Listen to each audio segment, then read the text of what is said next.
1 minute ago.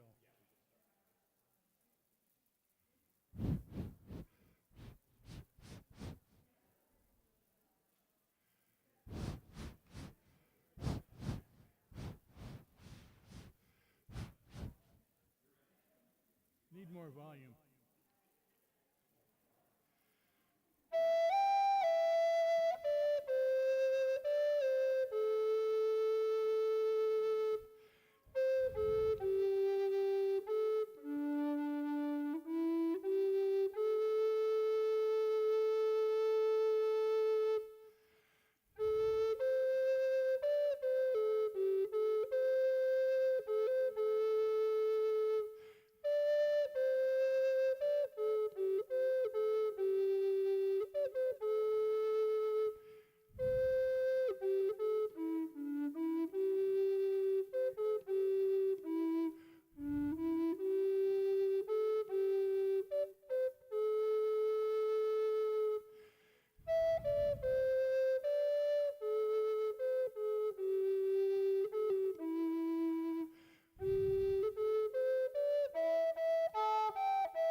Our gathering song for the month of July is Building a New Way, number 1017. Please rise in body or in spirit.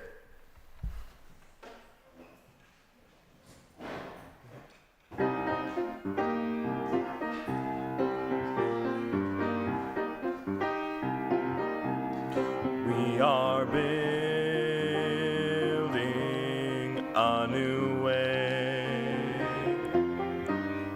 We are building a new way.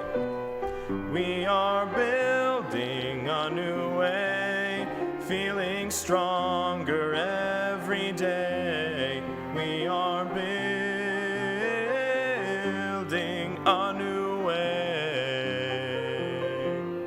We are working to be free. We are working to be free.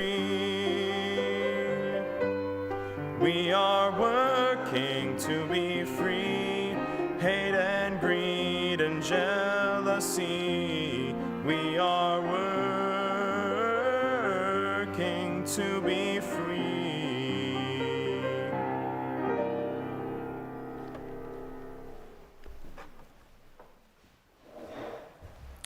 Good morning. Welcome to the Unitarian Universalist Society. We are grateful on this beautiful morning, both in person and online, for a time of inspiration, reflection, and connection. Whether you join us today with joy in your heart, weighted with burdens, or searching for meaningful connections, we're glad you're here. My name is Kwanda Hood. My pronouns are she, her, and today I feel like I'm dressed to go on a cruise, but it's really humid outside. I'm also really excited. There's 70 goats out there. It's pretty cool. I'm standing in the UUS pulpit at the front of the sanctuary. This room and the adjoining commons are filled with people of all ages. Through the window walls of our sanctuary, we connect to the natural world around us, where it's a little overcast, but maybe the sun will come out later. As we gather, we give thanks for this land and all who have cared for it over the centuries, particularly the Kickapoo, the Iowa, the Sauk, the Mizwaukee, and the Ocheti-Sakawan nations. I always do that. As people of many ages, genders, races, sexual orientation, classes, abilities, and health statuses, we know how important it is to come together and work together to create a radically welcoming spiritual community. As Unitarian Universalists, our faith expresses our core value of love through how we agree to be with one another and to support each other. The shared principles, sources, and values of our living religious tradition guide us. This morning, we contemplate adapting to the changing world. We will celebrate and explore transformation. If doing something with your hands during worship service helps you, we invite you to visit the soul work table outside the sanctuary doors and pick up something to work on. If you're newer to our congregation, we invite you to learn more about us after the service. For those here in person, you can talk to a greeter in the atrium. For those online, there is a link to a visitor form in the YouTube notes that will let us connect with you.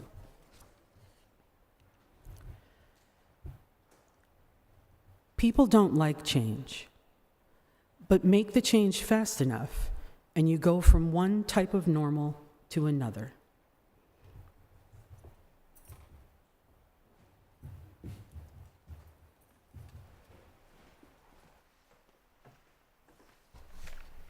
Our opening hymn for this morning is number 21, For the Beauty of the Earth. Please rise in body or in spirit.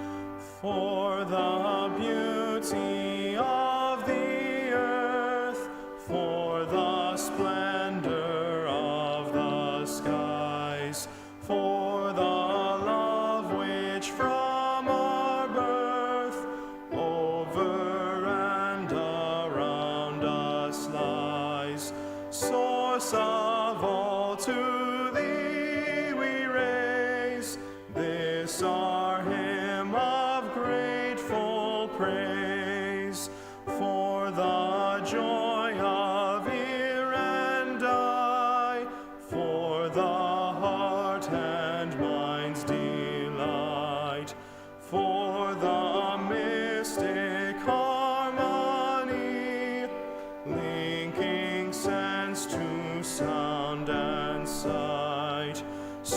source of all, to thee we raise this our hymn of grateful praise, for the wonder of each hour of the day and of the night, hill and vale and tree and flower, sun and moon and stars of light, source of all, to thee we raise this our hymn of grateful praise, for the joy of human care, sister, brother, parent, child, for the kinship we all share,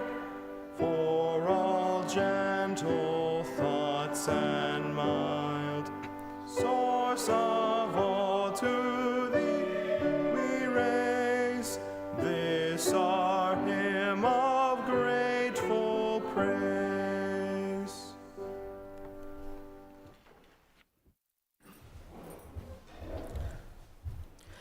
As Unitarian Universalists, we light a flame within a chalice as a symbol of sanctuary and safety, to unite us in our worship and remind us on the ongoing search for truth.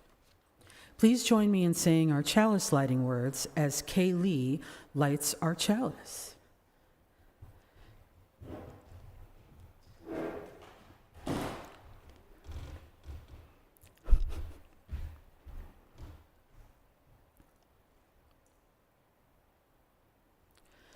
Life is a gift for which we are grateful. We gather together in the wonder and mystery of this great gift. So let us now kindle the flame of our liberal religious heritage and renew our covenant of mutual love and care. Love is our doctrine, the quest for truth is our sacrament, and service is our prayer. To dwell together in peace, to seek knowledge in freedom, and to serve those in need. This we promise, this we covenant with life and one another. Each week, we light a candle for justice and healing to acknowledge our interdependence with the natural world and with all members of the global community, especially those most vulnerable. We light this candle so that we may not be numb to injustice and trauma, but rather find strength, courage, and love as we work in solidarity with others for liberation, justice, and healing. Together, we create resilience and hope. Today, as we light this candle, we're particularly mindful of the care of our planet, as well as all those who are suffering at this time. As I light this candle, let us hold a time of silence to listen to our hearts and bodies, or prayers, or perhaps to lift up prayers.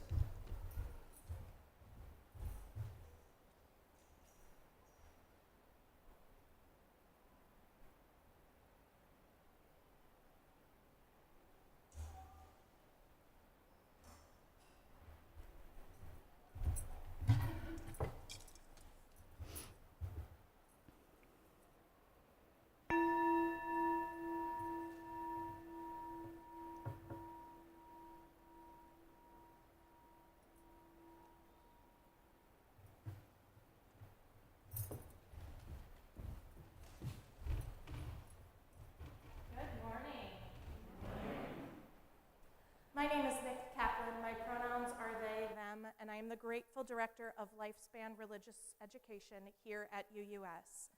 We have a storybook today, and it will be really hard to see the pictures if you are in the commons.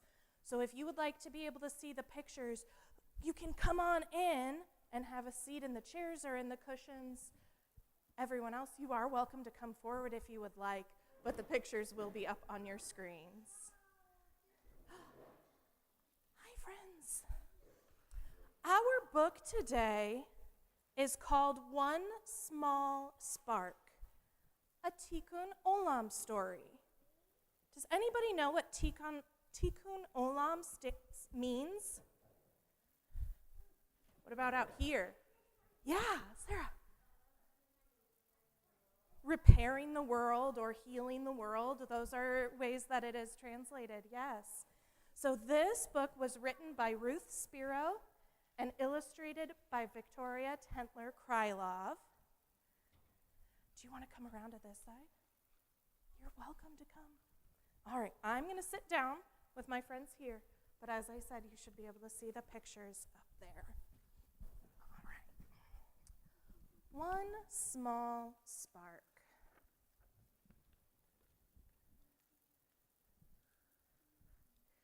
Imagine the world you want to live in.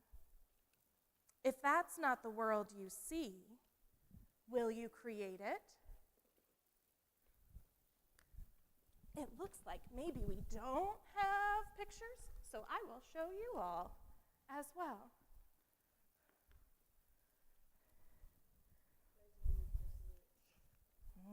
Let's see what happens. When something is broken or someone needs help, you have a choice, an opportunity to repair the world.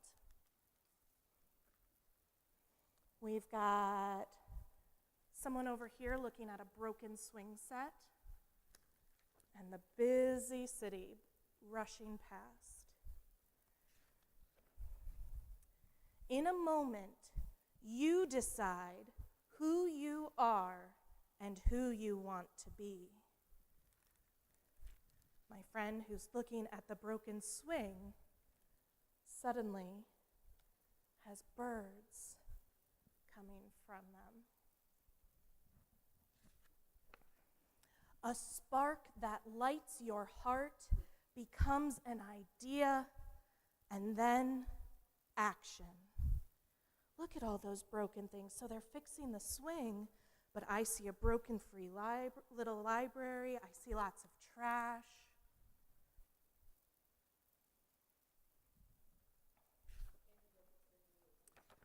And a broken merry-go-round. Maybe you're small, but the problem feels big. So we have that city rushing past, but the birds, those colorful birds, are only in one small piece of the city.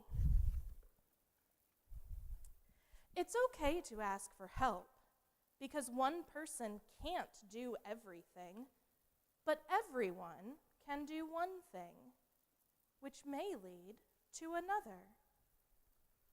The child we saw at the broken swing has birds coming from them and birds coming from this adult now.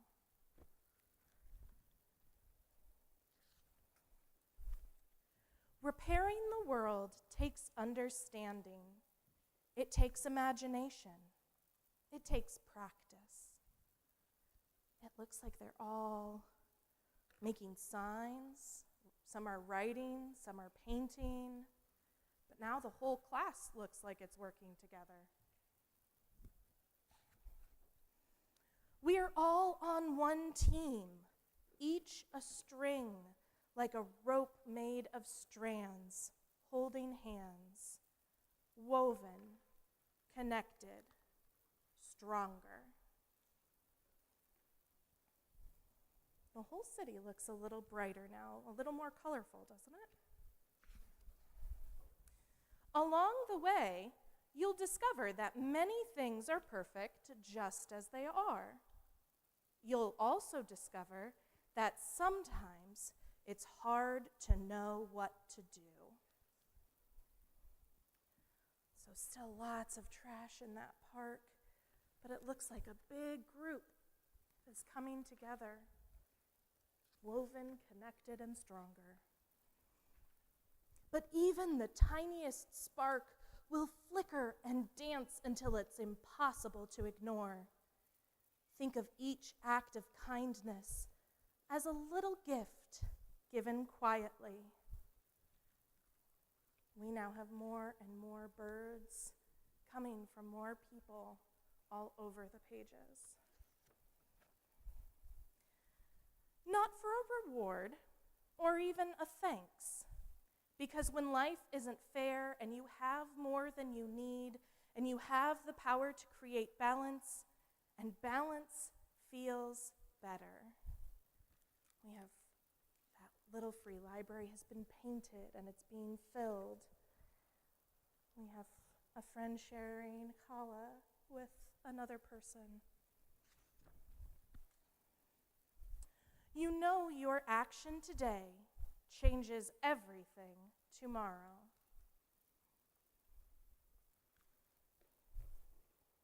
More birds, more people working together, connecting. And then the world will be different.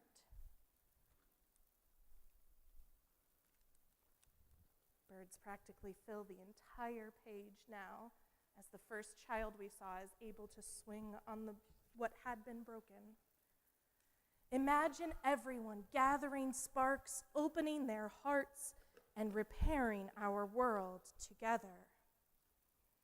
That city that was once grays and browns is now so colorful. The buildings, the cars, everything has color. Yeah. Tikkun Olam.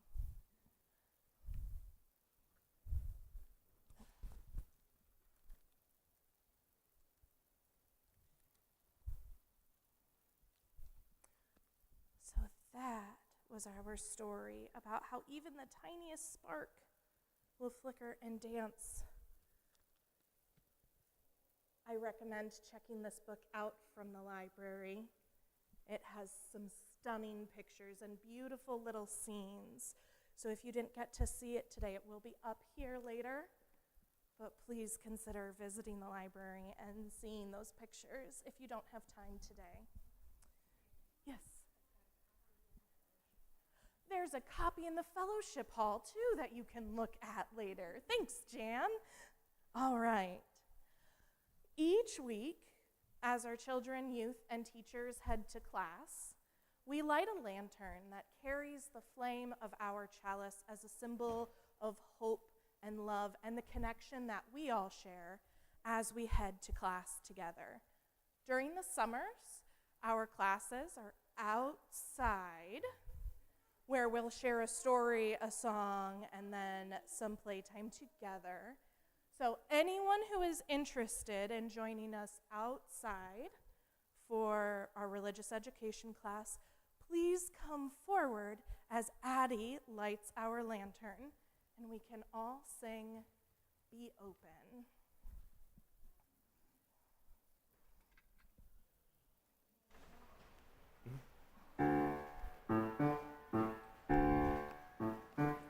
Be open for something wonderful to happen. Be open to the possibility.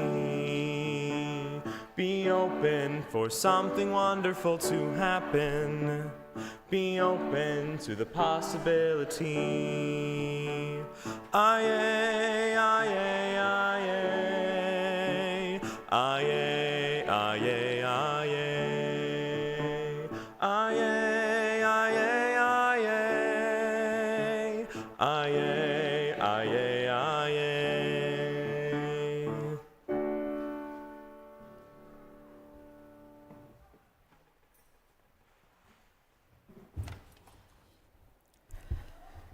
Nurturing gratitude and how we understand and express interdependence is part of how we live into our Unitarian Universalist faith. As we enter into a time of meditation, contemplation, and prayer, we acknowledge the joys and sorrows of our congregation.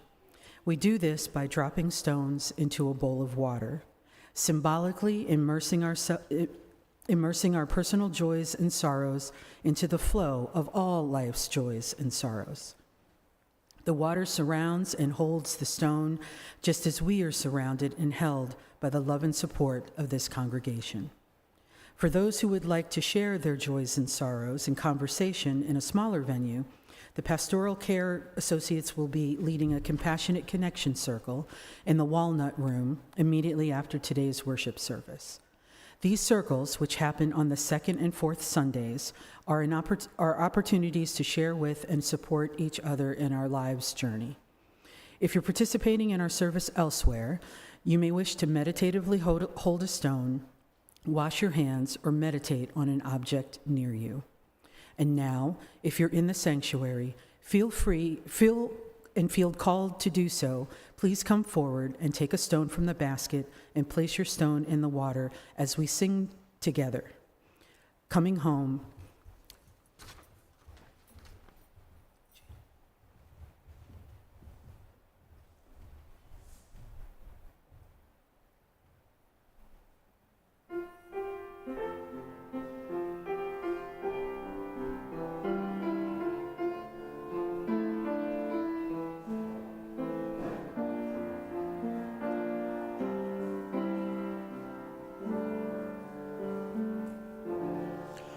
I return to myself,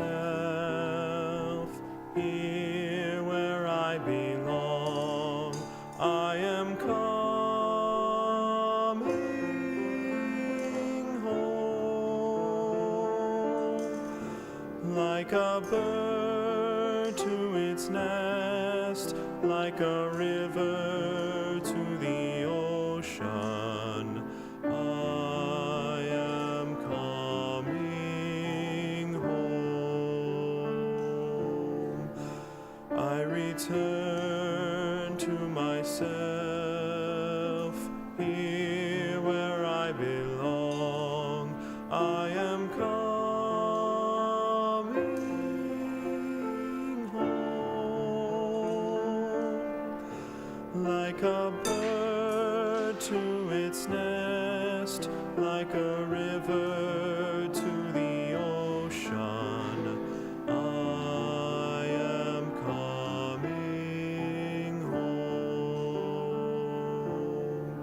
I return to myself, here where I belong. I am coming home, like a bird to its nest, like a river to the ocean. I am coming home.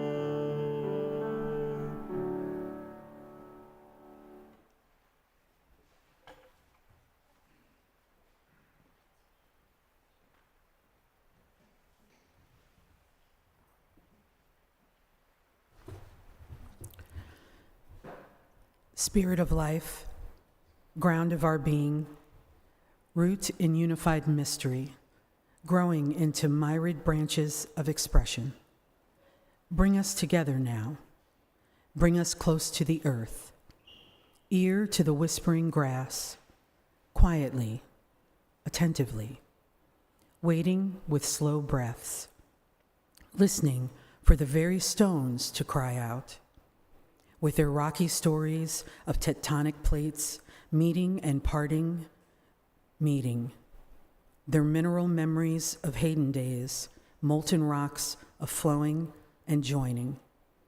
Their ancient legends of stars born out of the collapse of other stars. Help us to remember. Bring us close to the earth.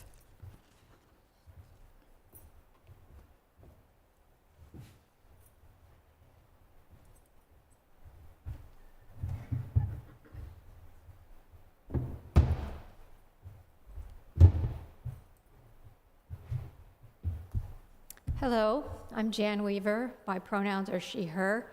I'm a 71-year-old white woman, 5 feet 4 inches, short gray hair. I'm wearing a navy blue sweater over a green t-shirt with a picture of a river that I love. This first reading is a sermon excerpt from Reverend Douglas Taylor. Parable of the Sower by Octavia Butler is set in California and covers a period of 3 years from 2024 to 2027. It is written as diary entries by Lauren Olamina as she navigates life in her enclave and later out in the wilds of California. Like many dystopian novels, religion plays a significant role. In most dystopian novels, religion becomes a corrupted tool of oppression. In Butler's novel, the protagonist creates a new religion. Part of the story is seeing Lauren Olamina become a founder of a new religion. We do not worship God. We perceive and attend God. We learn from God. With forethought and work, we shape God. In the end, we yield to God. We adapt and endure, for we are earth's seed, and God is change. Shaping God is a compelling idea. I could spend considerable time talking about other themes in the book, such as freedom, community building, resilience, and emergence. But for this morning, I will limit myself to the themes of change and this idea of shaping God. For Lauren, God shapes us and is shaped by us. As with most understandings of process theology, God is not the static, traditional, immutable creator of all things. Instead, God is a dynamic force at play in the existing universe. We all participate with God in co-creating our lives. In my understanding of process theology and God, I can respond to the lure of God's love and align myself with the good. The Taoist concept of flow is a close encapsulation of this more Western concept. Pagans practice magic, which is also very similar. Some forms of Christian prayer, again, come close. Remember, I'm talking about a fictional religion here, like the Force from Star Wars. But like the Fourth, Earthseed, with its practice of shaping God, carries echoes of practices and beliefs from older traditional traditions and beliefs. That's why these fictional religions resonate. For Lauren, shaping God is like what I might recognize as flow or magic or prayer. It is a slightly different, but in the same category, because we are talking about how people have an agency, a way to participate in the holy power. Because change is the one constant, we can either accept change and work with it for our betterment and the betterment of others, or we can resist it in the vain hope that things will return to how they had been before. If we choose to work with the changes that happen, we get to have a say in what happens next. We can shape the change. Or as Lauren says in the book, we shape God.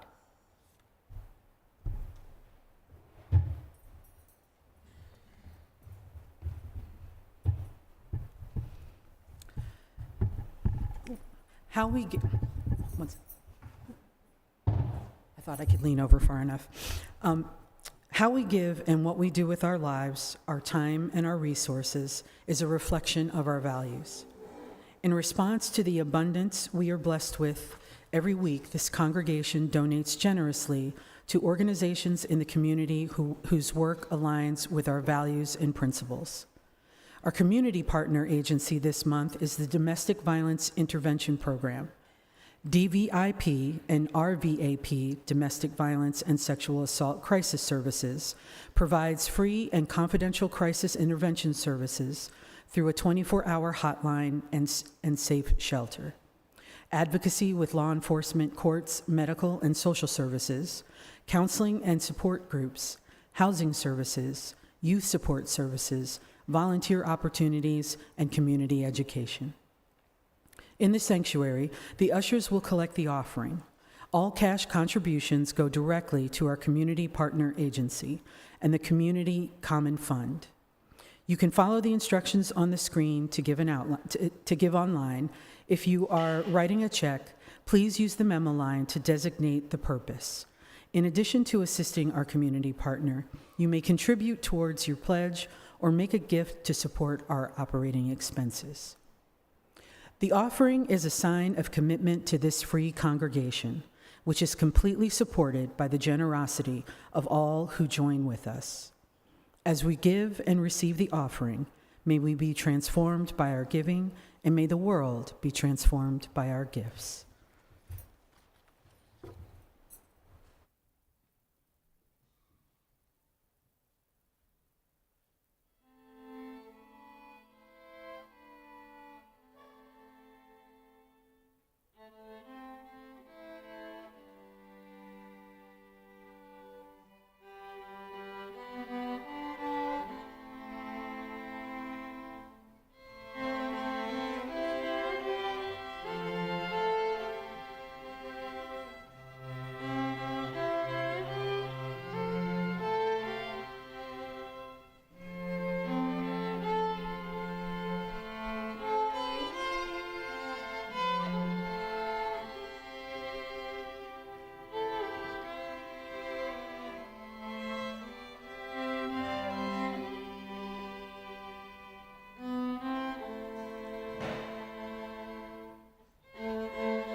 That was beautiful. Thank you so much.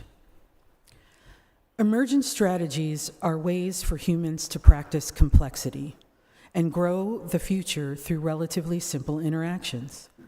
This juxtaposition of emergence and strategy was what made the most sense to me when I was trying to explain the kind of leadership I see in Octavia's books. It isn't just that her protagonists are Black, female, or young leaders, or maybe it is because of all of those things. Who leads matters. But what I notice is that her leaders are adaptive, riding change like dolphins ride the oceans. Adaptive, but also intentional, like migrating birds who know how to get where they're going even when a storm pushes them hundreds of miles off course. At this point, we have all of the information we need to create a change. It isn't a matter of facts. It is a matter of longing, having the will to imagine and implement something else.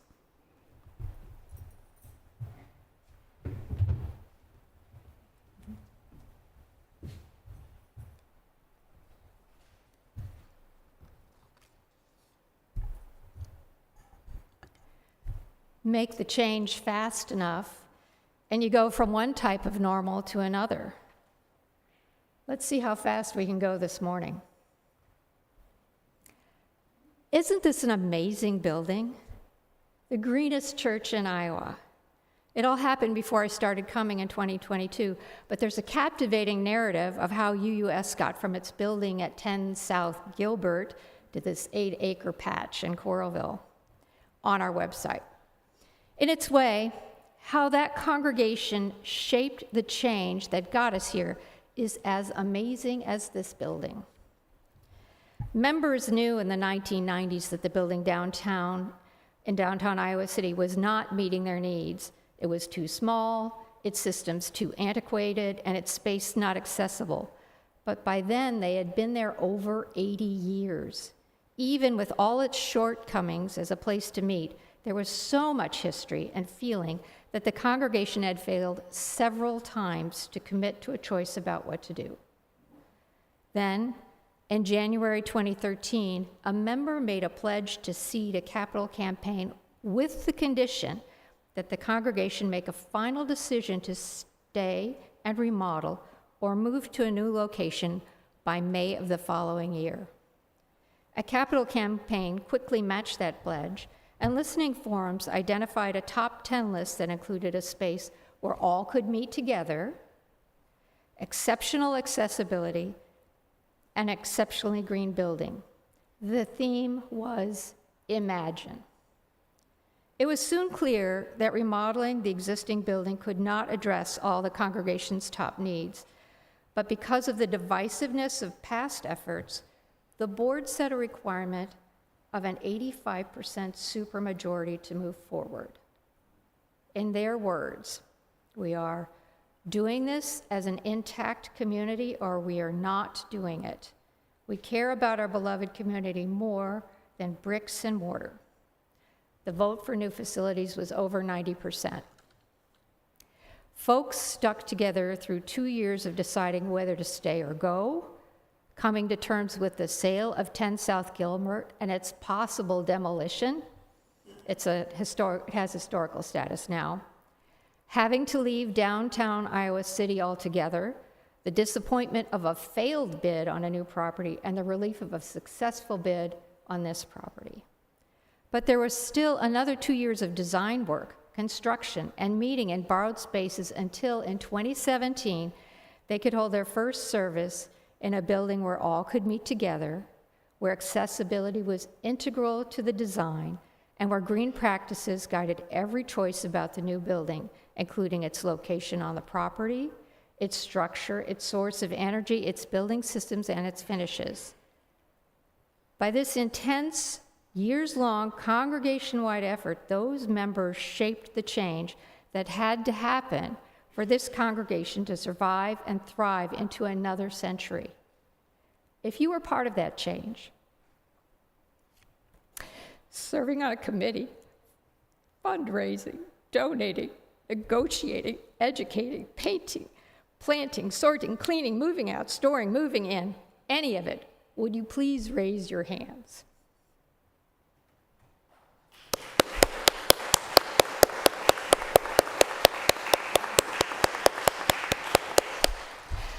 Thank you so much. Well, how do you follow up on the greenest church in Iowa? Maybe we could try for the greenest congregation in Iowa. What does that even mean? It's not like we could party up with the other congregations and decide on what their criteria were. Maybe that's a little too far. Maybe the meaning is just to work again and again on being a greener congregation. Constant transformation, constant change. I've been thinking about change most of my life, both as a researcher and as an educator, so it was meaningful to me that transformation or change was included in the new values statement, along with justice, equity, pluralism, interdependence, and generosity. If we want more of all of those 5, that can only happen through that 6th value, transformation. 3 books have influenced my thinking about change in people, and I put my copies of them on the table in the fellowship hall if you'd like to look at them after the service. The first book is Parable of the Sower by Octavia Butler. As Reverend Taylor summarizes in the first reading, 15-year-old Lauren Oya Olamina keeps a journal of the deterioration of civil society in 2024 due to climate change and corporate greed. She had already lost faith in her father's God, the one in the Bible. On her own, as she says, she discovers the true nature of God. All that you touch, you change. All that you change changes you. The only lasting truth is change. God is change. Butler writes about coming up with the idea for God is change. I asked what was the most powerful force I could think of. What one thing could we not stop, no matter how hard we tried? The answer I came up with after some thought was change. We can do a lot of things to influence the ongoing processes of change. We can focus them, alter their speed or impact. In general, we can shape change, but we can't stop it, no matter how hard we try. Lauren writes in her journal, respect God, pray, working, pray, learning, planning, doing, pray, creating, teaching, reaching, pray, working, pray to focus your thoughts, still your fears, strengthen your resolve, respect God, shape God, pray, working. For Lauren, acting on the world to shape it is a form of praying. When you're working, learning, planning, doing, creating, teaching, reaching, you are praying. When you focus your thoughts, when you still your fears, when you strengthen your purpose, you are praying. Lauren survives by adopting this framework. She pays attention to events. She makes predictions about how things are likely to go. She gathers supplies. She builds her skill set for surviving the future she sees. She rehearses scenarios in her head and puts things in place to increase her chances of making it. The second book is Emergent Strategies by Adrienne Marie Brown. In the second reading, Brown describes Butler as one of the cornerstones of her awareness of emergent strategy. Brown's book explores the elements of the change that helped Lauren thrive in a very dystopian future, how she created a community of purpose and hope in a landscape of death and despair. The emergence in emergent strategy is the way complex systems and patterns arise out of a multiplicity of relatively simple actions. The whole is a mirror of the parts. The strategy is simply a plan of action, personal practices and/or collective organizing that helps achieve a goal. Brown identifies 6 elements of emergent strategy that for her are distinct and at the same time connected with each other. The 6 elements are being like the mycelia fungi, connecting roots of diverse plants, so interconnectedness. The second is being like the individual actions of ants that result in collective action, cooperation. The third is being like a fern whose leaves grow in a pattern of self-similar extensions, fractals. The fourth is being like a wavicle that is both wave and particle, depending on how you observe it. It's duality. The fifth is being like the murmurations of starlings, the swooping dance of a flock with no single leader, so collective leadership. And the sixth is being like a dandelion, which, as many of you may know, is very hard to eradicate. It's resilience. The third book by Alan Deutschman doesn't mince words. Its title is Change or Die. My sister Nancy recommended it when I asked for books about how to change. Deutschman looks at 3 cases of successful change: heart patients' adoption of the strict Dr. Ornish diet to reduce their risk of death, hence the title, Change or Die; the Delancey Street reentry program to help people who had served their sentences reduce their risk of reoffending; and how Toyota's management style succeeded with skeptical unions when it took over failing American car companies. Deutschman identified 3 main factors in these stories as being key to successful change: relationships, repetition, and framing. First, you should be in relationship with people who will support the change and help hold you accountable. Second, you need to repeat as faithfully as you can the habit you are trying to adopt, whether it is taking something on or giving something up. Third, you have to reframe how you think of yourself, going from I can't give up X to I don't need X, or from I can't work with people like that to when I work with those people, I can make something good happen. So, 3 ways to think of change, of transformation.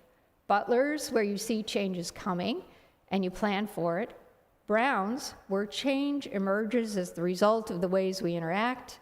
And Deutschman's, relationships, repetition, and reframing. Okay, you all have some ideas about how to transform yourselves into greener congregants. But how could we, as UUS, know we had a greener congregation?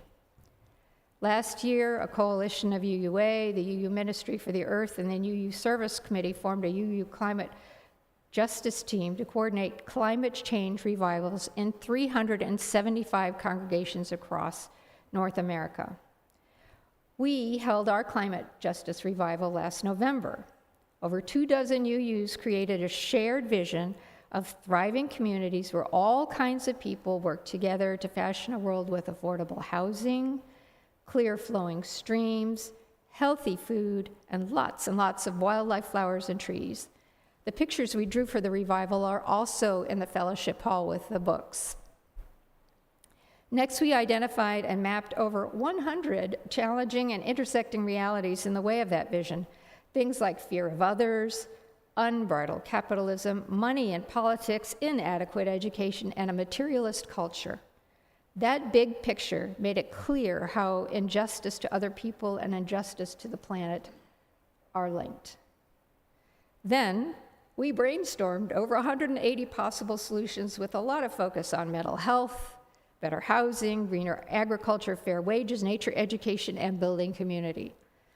Out of that, we narrowed our focus to things we could do as a congregation and invited our members to consider helping with that work. At the end of the revival, we had 5 ideas with leaders and a critical mass of people to work on them. They were: first, engage with diverse groups and attend to building diversity in our congregation. Second, social justice education for our children and youth. Third, increase the culture of giving. Fourth, improve the health of our woodlands. Thank you, goats. And fifth, bring sustainability more deeply into our homes. I'm not saying the revival produced those ideas. I think they had been kicking around for a while, but it did bring enough folks interested in them together in one place with the time to lay some groundwork. The idea that Green Sanctuary adopted was bringing sustainability more deeply into our homes, basically helping to create a greener congregation. We decided to start with finding out what people are already doing, but not in the form of a survey. We gamified it as sustainability bingo, a bingo sheet with a list of 48 actions related to mitigation, which is reducing our environmental impact, adaptation and resilience, preparing ourselves for the changes already happening due to accumulated greenhouse gases and other environmental stressors, and environmental justice, looking out for those with fewer resources to get through the changes that are coming. These actions weren't just about specific green deeds like recycling. They also included actions related to physical and mental health, since those help us to adapt and be resilient in the face of rapid change. And there were actions related to social justice and political engagement, since we have to change systems as well as individuals in order to mitigate climate change and take care of others. We held our first sustainability event in April with over 40 people playing. Thanks very much to those of you who filled out a sheet. I know social time after the service is sacred, and you kindly tolerated the interruption. Our second bingo event was last week with 30 people participating. Thanks again to those who filled out sheets. We're going to repeat this again in October and January, adding new actions and shuffling the layout to keep it interesting. This is what we learned. Everyone who participated is doing at least 7 things. Most are doing 15 to 20 things, and a few up to 30. Almost everyone has LEDs, recycles, shops local, meets with friends, donates to thrift shops, stays hydrated, and knows the causes of climate change. But sustainability bingo is just knowing where we are right now. Our goal was to bring sustainability more deeply into our homes. It means that wherever each of us is on sustainability at this moment, we all have to keep changing. We all have to think about our commutes, our diets, our travel, our investments, our purchases, our homes, our relationships. At the same time, we all have to think about how we participate in systems that constrain our choices and tolerate injustice. As Brown writes, it isn't a matter of facts at this point. It's a matter of longing, having the will to imagine and implement something else. What do you have the will to imagine? What is the next step you can take to mitigate your impact or prepare for the changes that are coming, or to help the neighbor or stranger in more desperate circumstances? I'll give you a moment.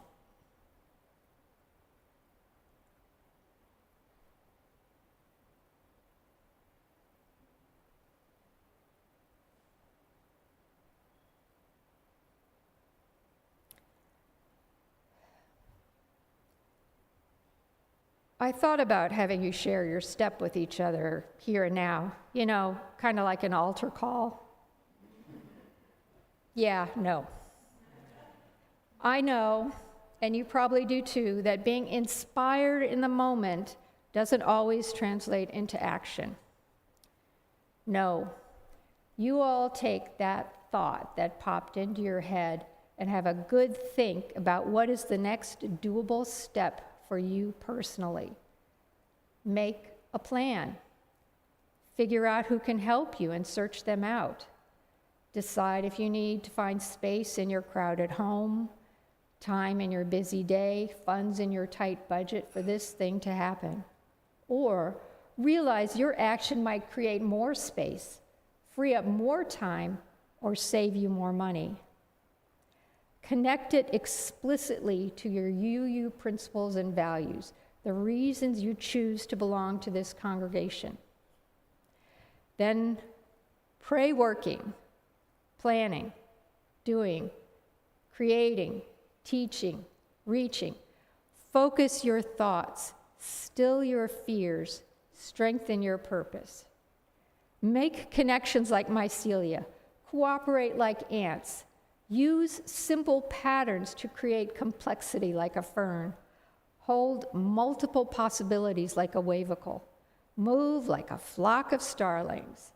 Be as resilient as dandelions. Relate, repeat, reframe. Imagine everyone gathering sparks, opening their hearts, and repairing our world together.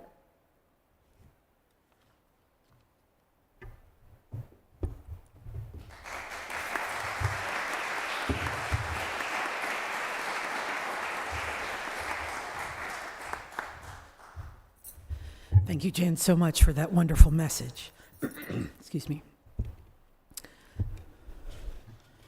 Oh.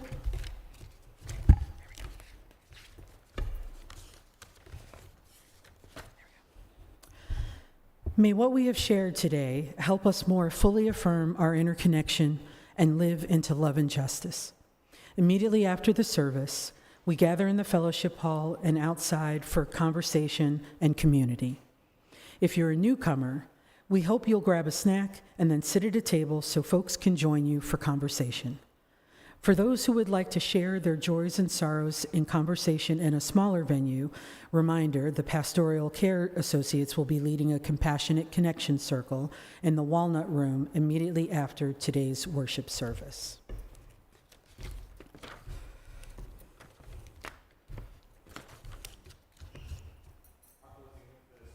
Number 301, touch the earth, reach the sky. Please rise in body or in spirit.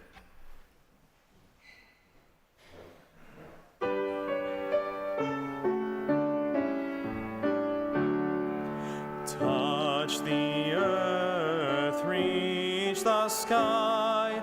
Walk on shores while spirits fly. Over the ocean, over the land. Our faith a quest to understand. Touch the earth, reach the sky. Children ask the reasons why. In our lives the answers show, and by our love they learn and grow. Touch the earth, reach the sky. All are born and all shall die. Life's the time left in between to follow a star, to build a dream. Touch the earth, reach the sky. Hug the laughter, feel the cry.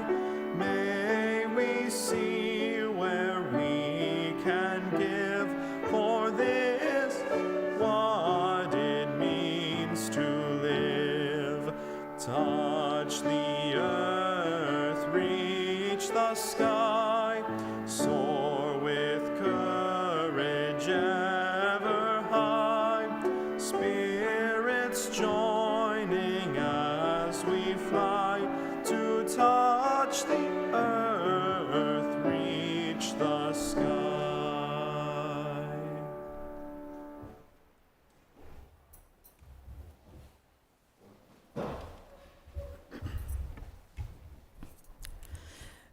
Please join me in the words for extinguishing our chalice.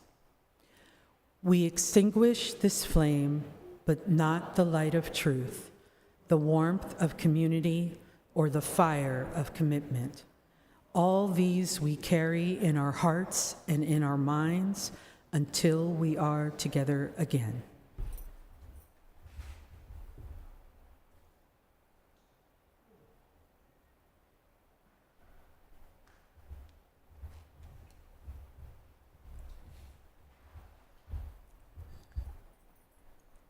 So the words are by Reverend Corin Arisian, who was the minister to this congregation from 1958 to 1964.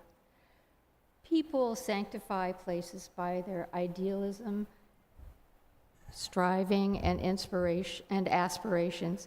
It is well to recall how human feeling, intention, and imagination have hallowed this temple of the free mind.